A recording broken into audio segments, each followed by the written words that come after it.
ni vyema ukabonyeza kitufe cha alama ya subscribe ili uwe miongoni mwa wanafamilia wapya YouTube channel yetu hii pendwa. Bwana, kama ilivyo ada yetu, timu nzima ya Nyundo TV imekita nanga panapo kambi nzima ya Sandra Films, na tuko hapa kuzungumza na miongoni mwa mastaa ambao kwa namna moja wameua kinoma noma, na kuzungumza wameua, wamecheza vizuri katika film au series nzima ya Love Me Again. Pembeni yangu hapa yupo naye si mwingine ni Sandra, miongoni mwa characters ambazo wamecheza vizuri sana. Nisingependa sana nianze kumung'unya maneno wakati wino wenyewe upo hapa, tuanze kuzungumza. Mambo vipi? Poa. Mzima kabisa? Mimi nzima. Kabisa. Yes. Kwanza kabla ya yote nikupe shukrani na namna ambavyo tamthilia yako ya Love Me Again inavyofanya vizuri katika mtandao wa YouTube. Nikupongeze katika hili. Shukrani sana. Okay. Na kiufupi tungependa kujua Sandra ni nani? Ni mwenyeji wa wapi? Na kwenye familia yake, kwenye familia yao ni mtoto wangapi? Kiufupi Sandra ni nani? Mimi kwa jina langu kamili naitwa Aisha. Sandra ni jina tu la usanii. Na mimi ni mzaliwa wa Tanga. Mimi katika familia yetu kwa upande wa mama tuko wanne. Na mimi ni mtoto wa mwisho. Na kwa baba pia na mimi ni mtoto wa mwisho. Nyie ndo malast born, watu wa kudeka nyie. Ndio. Unadeka sana, kwa unaenda kwenye movie unadeka sana. Kawaida, si last born kawaida yake lazima adeke. Safari yako ya sanaa ilianzia wapi? Na nani alikwambia kwamba wewe una kipaji cha kuigiza? Mimi kuhusu mtu kuniambia tu una kipaji hakuna. Hajawahi kuniambia mtu hivyo, labda kabla sijaanza kuingia katika kuigiza. Nakumbuka nilikuwa nafanya biashara zangu, nikaona tu tangazo. Walikuwa watu wanatafuta wasanii. Na mimi nilikuwa napenda sana kuigiza. Kwa nilikuwa nafuatilia sana, ila nilikopo sina jinsi, yani sielewi nianzie wapi ili niweze kufika kule ambapo wao wasanii wapo. Na nilikuwa sina connection yoyote ile, mtu yote ambaye namfahamu ambaye anaweza akafanya kaka kuniconnect, labda nenda sehemu fulani, nilikuwa sina. Kwa nilivyoona tangazo ni aliposti Clam, nikaa najiuliza ni la kweli ama ni la uongo, lakini nikachukua namba, nikapiga simu. Kupiga ikapokelewa, nikamwambia bwana, mimi nina shida na kipaji, naomba nije niigize kwako. Akanijibu, akaniambia fika sehemu fulani mahali fulani uje ufanye nini, interview. Nikamwambia sawa. Nikawa siamini, lakini ile siku nilipofika nikaenda nikakutana naye uso kwa uso. Najua ni mara yangu ya kwanza kukutana naye, afu ni mtu ambaye nilikuwa namfuatilia sana. Kwa iliniogopesha, afu alivyoniambia Actina yule ni mtu kwanza kusimama naye pale kwa Actina, alinipa kipala. Kwa nikaa naogopa, unajua ile like unapewa mtu ambaye unahisi huyu ni mzoefu, yani anajua kabisa, afu ndo unaambiwa usimame naye. Kwa nikajitahidi pale, nikajitahidi hapo, nikupo na hofu. Nikajitahidi, lakini nashukuru Mungu nikaweza. Nilivyoweza akaniambia ni sawa, umeweza kiasi chake, kwa sababu mimi nilikuwa sijakaa kwenye kamera. Akanikabidhi kwa mtu, akaniambia hapo utakaa, utafanya naye, ukiwa unakoma then tutaendelea. Kwa hiyo nikawa tena katika timu yake, lakini nipo kwa mtu mwingine. Okay, kwa hiyo ulikuwa katika crew ya Clam Vevo, lakini ulikuwa katika sehemu nyingine pia. Ni nani wewe? Tunaweza kumjua? Ni mkaka anaitwa Bravo. Okay. Umesema kwamba umefanya kazi na Clam. Kwenye kazi ambazo umefanya na Clam, umeonekana kwenye tamthilia ipi? I Love You My Teacher. Alafu kuna tamthilia hii inaitwaje? Kuna Snake Boy sio sana. Na Sexy Photo. Na baadhi ya kadhalika, nafikiri nyingine nimesahau kitu nini huko. Bado unafanya naye kazi? Yes, bado nafanya naye kazi. Okay. Kwenye I Love My Teacher umecheza kama nani? Mwalimu wake. Okay, yule mwalimu alikuwa anakupenda. Yes. Sawa. Turudi kwenye Love Me Again. Kuna story gani behind ya Love Me Again? Story gani behind? Yani ni kitu gani ambacho kilikuinspire wewe uandike story ya Love Me Again? Cha kwanza ni labda niseme ni maisha ya mahusiano. Chengine pia nimefanya sana kazi za uchawi hizi horror nyingi. Kwa nikaona si mbaya sasa hivi nikaleta love story ambayo ni katika kuchekesha huko na huko. Kasema mimi kwanza nilete kitu kinachoitwa Love Me Again. Ndio maana nikaandika ile Love Me Again, ndio mpaka sasa hivi ndio naishoot. Inaonyesha kwamba wewe ni mtoto ambaye umelelewa na bibi. Na mara nyingi watu ambao wanalelewa na bibi ni miongoni mwa watu ambao wanakuwa ni wavivu. Lakini kwako wewe ni jambo la tofauti. Bibi yako ni mtu wa namna gani na amekupa malezi ya namna gani? Kwanza bibi yangu hajanilea malezi yale la kumlea mtoto kwa pani, yani kumweka hapa. Yeye ni mfanyabiashara na mchakarikaji sana. Na so mkaji sehemu moja tuseme akae amlee mtoto eti atulie, hapana.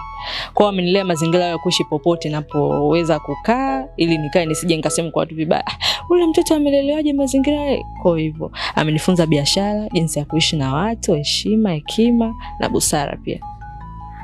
Okay, kwa bibi yako ni mtu ambaye awalei kama vile ambavyo wanavolea mabibi wengine kuwaweka watoto makwapani. Lakini pia bibi yako pale baada ya wewe kutoka hospitali, Mr. Tano na mke wake Mama John wakatoa wazo la wewe kwenda kukaa nyumbani kwao kwa sababu ya kuumwa.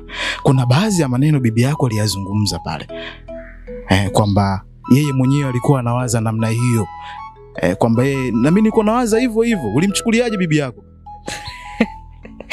Sisi kwa sababu ni mgonjwa, ukuona kama anakutia aibu? Hajanitia aibu. Unajua bibi yangu ni anapenda sana hela. Kwa ameona ni fursa kwa akapita nayo. Yani kabisa anaanza kukuambia na mimi niko nawaza hivyo. For the first time mtu haumjui amemsaidia mjukuu wako, amempeleka hospitali, amemtolea mpaka damu. Kweli mtu unajuani naye kwa namna yoyote ndio unamwambia kabisa na mimi niko nawaza hivyo. Ndio. Akiangalia kwanza yeye hawezi kumhudumia pale, labda akapata zile mahitaji ambayo mpaka yakae sawa. Kwa hiyo kitu cha kwanza amekiangalia. Cha pili anaangalia maslahi yake.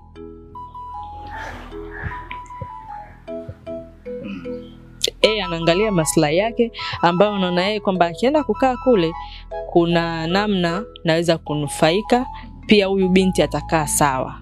Yani atahudumia kile kitu ambacho yeye anakihitaji, pia atapona kwa haraka. Okay, turudi nyuma kidogo. Ukiachana na story ya bibi yako, kwenye tamthilia hiyo ya Love Me Again, kwenye ile scene ambayo wewe unafika nyumbani kwa kina Joni kwa mara ya kwanza, ile reaction ya Joni kwako wewe uliichukuliaje? Nitachukuliaje? Kwa sababu mimi kwangu ni furaha kumwona mkaka kama yule mzuri, white, afu nakutana naye mule ndani yani from nowhere, yani kama vile yani ndio umepelekwa basa pap. Kwa hiyo nilichukulia ile yani furaha, kwa sababu hata mimi nilitokea hivyo yani kumtamani. Maana aliganda pale kama dakika 3 hivi amegenda na kuangalia. Naye lazima niangalie. Lakini baadaye wewe kuingia kwenye ile familia ya kina John, kuna baadhi ya vitimbu. Nakumbuka siku ya kwanza asubuhi Suzy anakuja anakukuta wewe na John, na kwenye ile scene nahisi kuna kama kitu kilikuwa kimekuingia jishoni hivi. John akawa anakuja anakitoa. Reaction yako ilikopo vipi pale John alivyosema kumbe una mchumba mwingine? Niliogopa. Unajua ukishaenda kwenye nyumba ya watu alafu mtu ambaye amekuja umfahamu anakuja afu anafanya kitu kama kile, yani niliogopa. Kwanza nikaa najiuliza huyu ni nani aliyofika pale. Kwa hiyo sikuwa na majibu kamili, kwa hiyo nilikopo na hofu tu ndani yake. Kuzingatia hali aliyotukuta nayo pale, ndio hivyo. Mara nyingi Suzy akikutana na wewe akiwa na mama yake huaga wanaondoka. Yaani hata kama mamake Suzi, kuna ile moja mamake Suzi amekuja amekuona tu wewe ghafla tu story kabadilika ikawa story nyingine kabisa na akaondoka. Wewe unafikiria nini au unadhani ni kitu gani ambacho kinafanya mama Suzi na mwanae Suzi wanapokuona wewe wanatafuta njia na kukimbia? Cha kwanza mamake Suzi alifika pale kwa sababu Suzi alienda kwa mamake akamwambia kwamba nyumbani kwa kina John kuna mwanamke amekuja, ni mwanamke wa John. Sasa mama amefika pale kuhakikisha.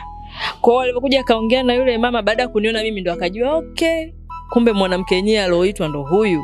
Kwa hiyo alivyoona hivyo, kwa sababu kitu kilichompeleka tayari kashakiona, ndio maana akaaga akafanyaje, akaondoka. Mara ya pili pia alikuja akakuona akamfungulia mlango akatembea pia. Kwa sababu walikuwa wanajua pale hawatonikuta kwa jinsi mipango yao walivyopanga ili kutekwa sikufanyeje. Kwa walivyonikuta ni kitu ambacho kimewashangaza kwamba yule aliotekwa ni nani na huyu huku ni nani. Ndio maana wakaondoka kwanza, waende kwanza wakajadiliane huko. Suzi, unamwona ni mwanamke namna gani? Kwa muda mfupi ambao wewe umekaa nyumba naye moja, ni mwanamke namna gani? Suzi ni mwanamke ambaye amelelewa na mazingira, labda naanza kusema ni mtu ambaye amelelewa ile na mamake kama yai. Kwamba yeye hajali mkubwa, hajali mdogo, ana heshima, ila yeye anachojali ni kitu ambacho anachokitaka ni akipate.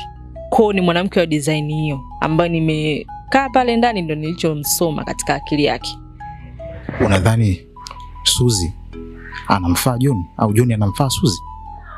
Sasa hapo no comment. Hapo sasa watazamaji angalie mjue kitachojili huko mbele. Turudi kwenye safari yako ya sanaa. Kuna yapi ambayo ulikutana nayo ukasema kabisa bwana, hapa sasa ninatakiwa ni give up kabisa, sipasi kuigiza? Kuna lolote ambalo lishakukukuta au mkasa wote ambao lishakukukuta? Kwangu mimi naweza kusema kipindi ambacho nimepitia kigumu sana kwenye sanaa ni kile kipindi ambapo nilistopishwa kazi alafu nikawa sina kazi. Ambapo wakati nimeenda kufanya sanaa niliacha mambo yangu yote ambayo nilikuwa nafanya. Nikasema sasa ngoja nijikite huku kwenye sanaa, na mimi kwa vile kitu nilikuwa nakipenda sana. Kwa nikasema ngoja nikipambanie. Alafu sasa nakuja naachishwa ile kazi. Alafu sielewi nikirudi nyumbani naenda kufanya nini, na nyumbani nilishatoka hapo. Sielewi hata nikienda nyumbani nitaenda kufanya nini tena, yani biashara gani, na maana nitaanza tena upya. Kwa ni kitu ambacho kilikuwa kinanitesa, nikikaa nikifikiria nilikuwa tu nalia muda wote. Lakini Mungu naye si Asumani. Akaniinua, na Mungu anapokupitisha katika majaribu ujue kuna neema mbele yake mbele. Kwa akaja akaniinua tena alivyoninua ni kwa kasi zaidi. Mpaka hapa nilipofikia. Pole sana. Asante. Changamoto za maisha. Kabisa. Okay, turudi tena nikurudishe tena kwenye movie. John anaonekana ni miongoni mwa wanaume ambao niseme sijui anaogopa kukwambia kwamba anakupenda. Maana mtu ambaye anakuwa ni mtu ambaye analukaluka sana viunzi. Nakumbuka mara mwisho mmekaa pale chini akisema kuna kitu natamani kukwambia, lakini muda wake sio sahihi. Wewe ukamwambia, mwambie. Unadhani John ni mwanaume wa namna gani? Na kwa vitu ambavyo anavifanya unadhani anakupenda? Kuhusu kunipenda sina uhakika, lakini ninachojua ni John ni mwanaume ambaye kidogo anatumia akili. So hata kumwambia mtu anampenda hawezi akakurupuka ile mtu najua humfahamu vizuri amekuja. Kwa hiyo huwezi jua mazingira yake huyo mtu, ukimwambia ile neno atalipokeaje. Kwa hiyo ni kitu anachokifanya ni kumsoma jinsi yule mtu ataliact. Kwa hiyo ndio maana nazunguka sana. Yes. Ni zawadi kibao. Zawadi ndio. Ina maana wewe ukitaka kumpata mtu ambaye unampenda huwezi kumfanyia vitu ambavyo kidogo vinamfurahisha. Lazima. Kwa hiyo na wewe mwenyewe nahisi unajua kama John anakupenda. Nahisi. Maana sio kwa zawadi zile. Zawadi ni kawaida. Sianza kamletea dadake. Mbona Suzi anampelekea zawadi? Kuna ile sini moja ambayo John alienda kumnunulia, alimwambia Suzi kwamba nataka nimpelekee mtu zawadi ambayo mtu ninayempenda. Zawadi, niambie zawadi ya namna gani? Then baadaye ukaja kuletewa wewe. Alisema ni kitu ambacho mtu kinaweza kikamfurahisha. Labda alikuwa kwenye mawazo ambayo kinaweza kidogo kumfanya kuwa kwenye furaha. Na hicho kitu sidhani kama wanafanya wapenzi peke yao. Mbona hata watu binafsi, rafiki nani wanafanyaga sana hivyo, kumpelekea tu rafiki yake ni madi ya fly. Kwa zawadi unaweza kumpelekea mtu yoyote. Sawa. Turudi tena kwenye movie hiyo hiyo. Pale ambapo wewe umeenda kununua mahitaji ya kumtengenezea John mlenda, huku ukiwa unajiuliza maswali kibao kwamba kumbe na watoto wakishua nao wanakulaga mlenda. Kuna baada ya kununua vitu na mahitaji, kuna pikipiki ilipita, ukawa unashangaa. Kitu gani ulichokuwa unashangaa pale? Hata mimi nilipigwa na butwaa. Kitu ambacho nimeshangaa ni kwa sababu Suzi amekuja pale kwa mama John, ni kwa lengo mama yake alikuwa hayupo, amepata matatizo kwa ameenda mkoani. Sasa nimekutana naye njiani. Kwa hiyo ndio kitu ambacho kimenishangaza kwamba karudi ama vipi, mbona sielewi. Yes. Kwenye Love Me Again ni sini ipi ambayo ukiona wewe mwenyewe unasema pale mimi nimeua, pale nimetoa kile kitu ambacho Mwenyezi Mungu alinipatia? Ni ipi ambayo unaipenda sana? Sini ambayo naipenda sana ni ile sini ambapo nimeenda kumuita John kwamba anaitwa chini twende tukale. Ile ndo sini ambayo niloipenda. Ukamkuta anavaa, ukageuza ghafla. Ndio. Na pia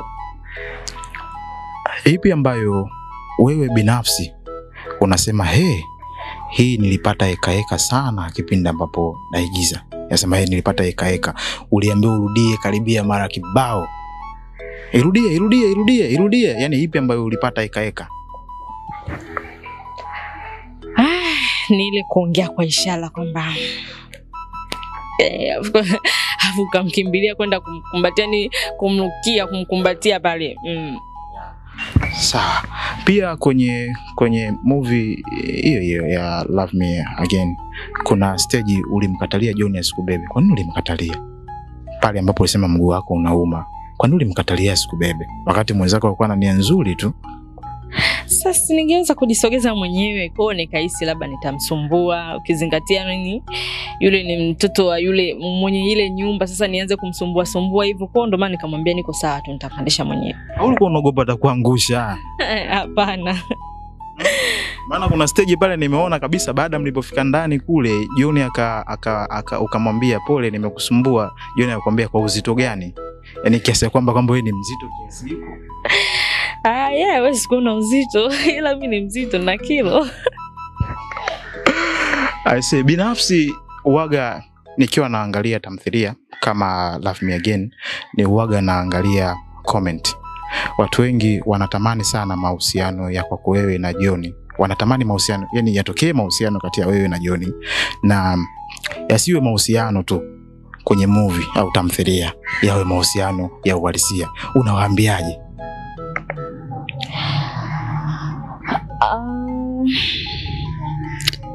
Fikiri tunavoshoot pia ni maisha mengine, kwa sababu mimi hapa ni Sandra, si ndio?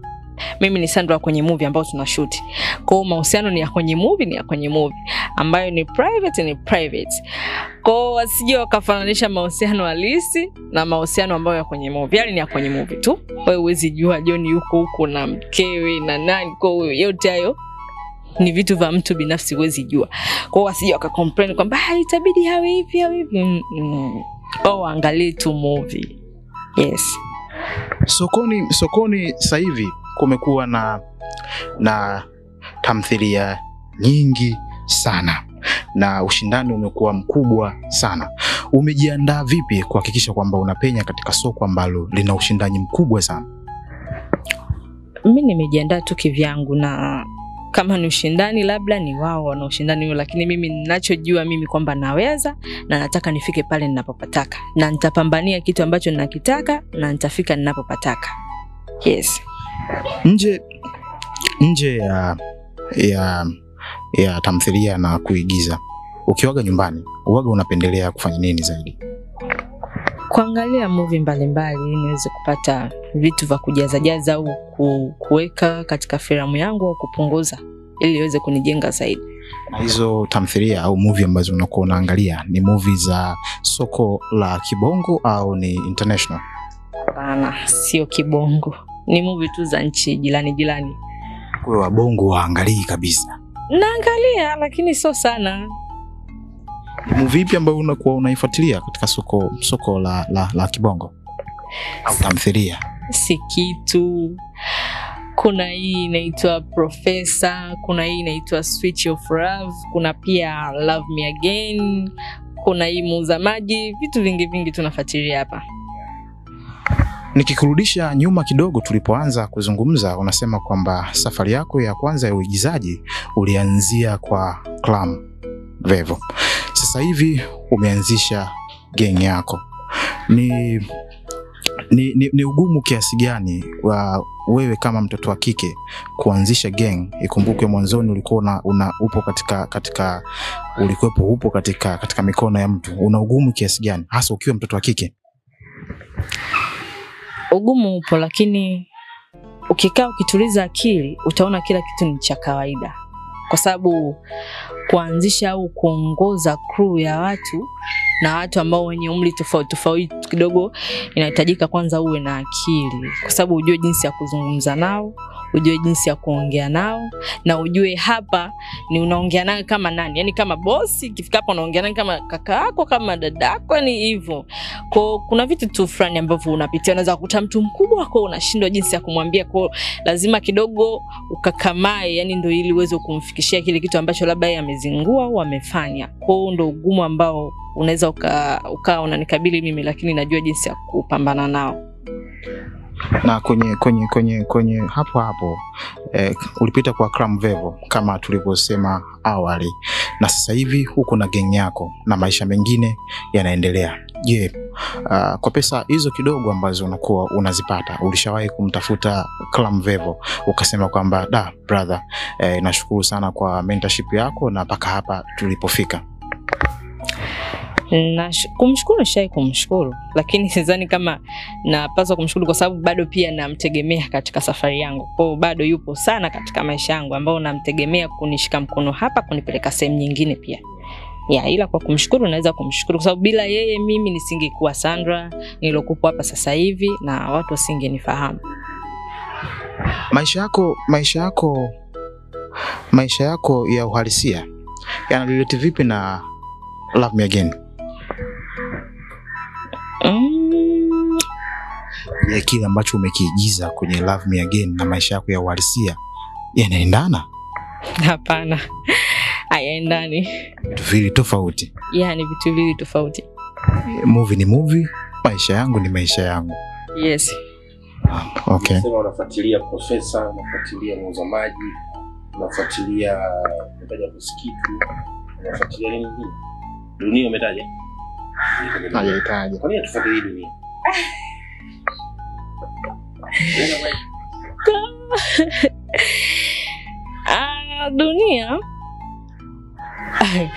Dunia ni movie nzuri. Sio kwamba sifuatilii, nafuatilia lakini sio sana. Ila movie ambazo unazifuatilia sana kwa ukaribu, yani kila ikitoka ni hizo. Unafikiri ina ubora huo ambao inafikia kwa time katika ina ubora wake na yeye. Kwa sababu kila mtu anafanya kitu ambacho anakihisi kiko sawa. Kwa hiyo yeye pia ina ubora wake na mimi movie ninazozifuatilia nyingine pia zina ubora wake. Kwa hiyo Dunia ni dunia, Sikitu ni Sikitu. Nishawahi kuishi kwamba na mimi siku moja Love Me Again ifike pale masaa 12 itafika. Itafika. So nilisha kuhisi au sio kwamba eti ni kitu ambacho nakihisi, hicho ni reality kabisa, itafika. Yes. Tupangie list ya top series hapa kwa YouTube. What is mainstream top series ya YouTube? Top series yani kama mfano top 5 yako. 1 mpaka 5, watu 5 mpaka 10. Sikitu, Professor, Switch of Love. Naweza nikaeka pia Love Me Again ipo. Love Me Again namba 1 bro. The rest ujazitajia namba. Love Me Again namba 1, inafuata Sikitu namba 2, itafuata Professor namba 3, itafuata Switch of Love nafikiri namba 4, itafuata Muuza Maji namba 5. Naona tumetaja movie ambazo ziko katika familia, yani tumetaja zote ni familia yako. Kwa nini yani? Kwa sababu ni familia yako huko kwa mashavu. Hapana, ni movie ambazo ni nzuri. Kwa nini hamfuatilii hizo movie? Sio kwamba eti sijataja kwa sababu ni familia. Ni movie ambazo mimi nazipenda afu nazifuatilia sana. Yes. Hii zania kwamba hii tabia tunapia ya baadhi ya wasanii ambao wako kwenye gang wanakuwa wanaigiza labda series 3 alafu nakuta kutoka katika ile gang kwenda katika gang nyingine. Sababu inaoga ni nini hasa? Na kwa maneno mengi hapa katikati. Sababu ni nini? Hii labda hamwalipi ni mabosi.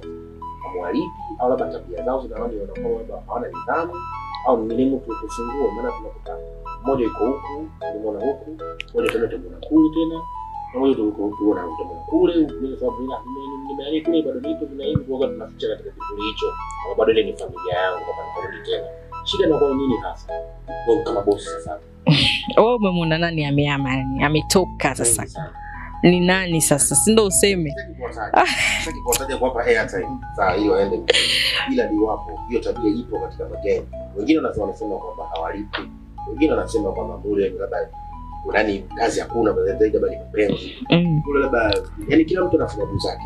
Na hapa katikati na kwa maneno yako mengi sana kama tunakumbuka let's say katika kama ya katika kule Saramashi.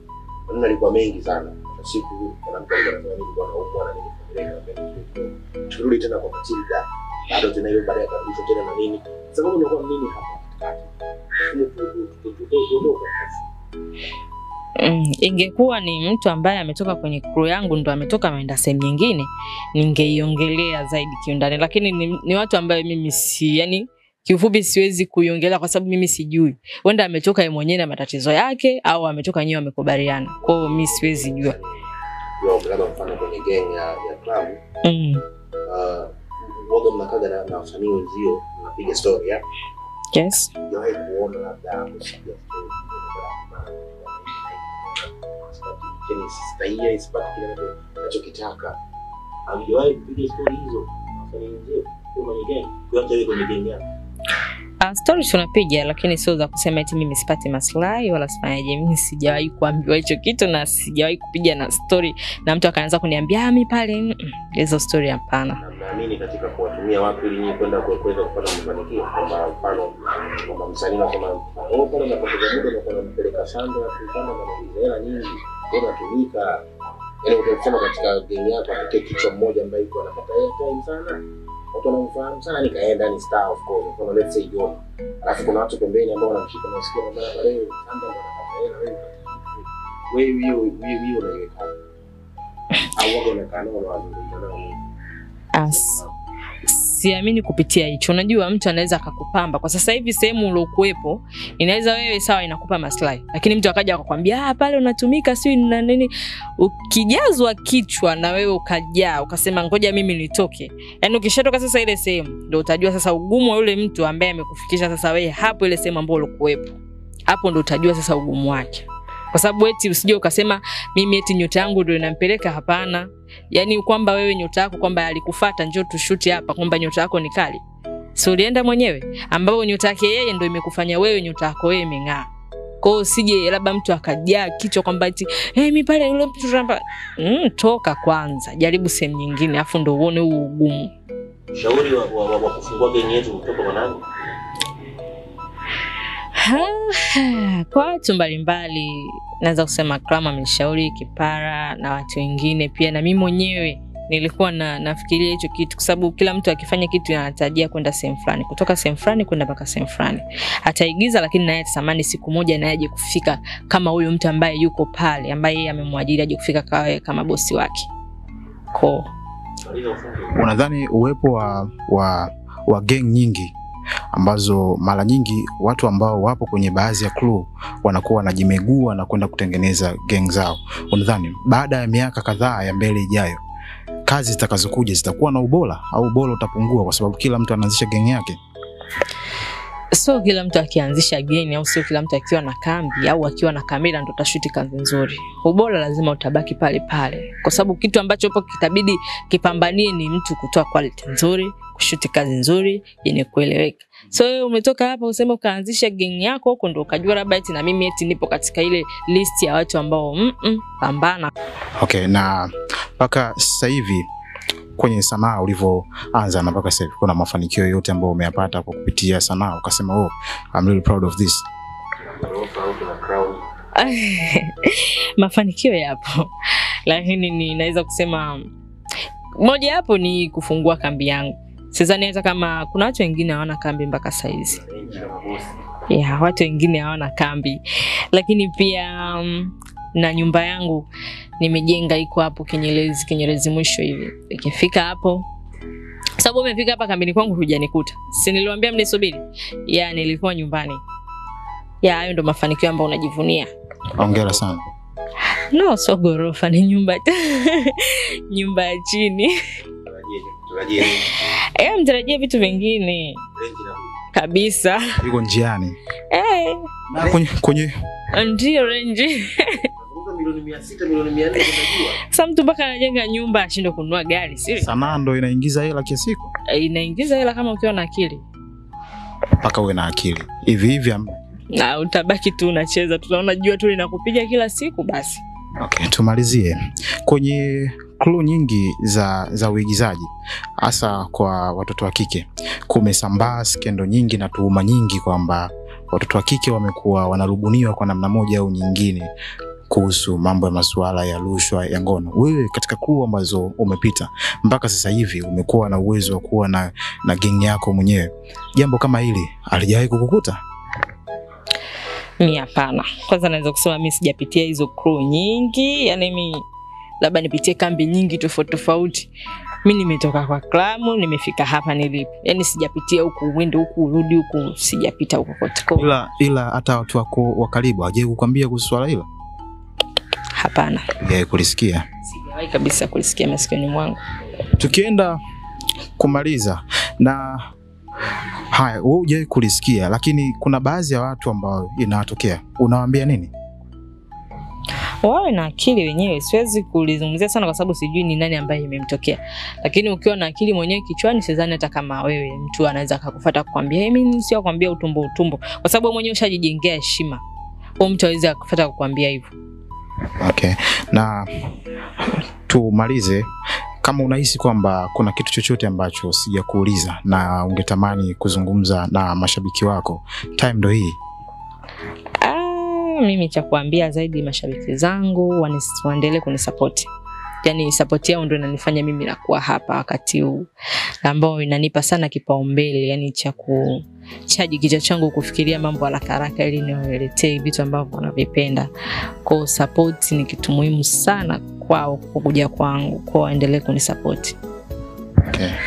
Bwana mtazamaji wa YouTube channel yetu pendwa ya Nyundo TV. Hapa tuko tunazungumza naye, si mwingine ni Sandra, mtu ambaye John anatumia nguvu nyingi sana kuhakikisha anamweka katika kiganja. Kama hujatazama tamthilia yao, series inayorushwa kupitia YouTube channel ya Sandra Films, ni vyema ukatembelea katika YouTube channel yao na kutazama na kusubscribe katika YouTube channel hiyo hapo. Mwisho wa interview moja ni mwendelezo mwa interview nyingine. Kama ni mara yako ya kwanza kutembelea katika YouTube channel ya Nyundo TV, ni vyema ukabonyeza kitufe cha alama ya subscribe ili uwe miongoni mwa wanafamilia wapya. This is Nyundo TV. Thank you for your time.